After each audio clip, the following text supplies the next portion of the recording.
কাজলের সেই গোপন সৌন্দর্যের খাজানা প্রাকৃতিক ঘন কাজল কিভাবে তৈরি করা হয়, চলুন আপনাদের সাথে তার টিপসগুলো শেয়ার। পাঁচগুলি ফাটিয়ে তার মধ্যে প্লেট লাগিয়ে রাখি। সুগন্ধি দ্রব্যের জন্য আমরা চিড়ে গাছে আঁক কেটে সেখানে ঝিনুকের খোল লাগিয়ে রাখি।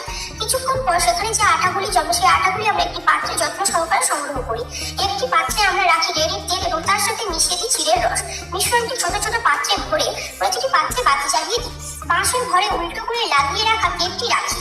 এরপর তাতে জমে থাকে কালি। সেই কালিগুলি একটি ব্রাশ দিয়ে ঝাড়িয়ে একটি পাত্রে সংগ্রহ করি।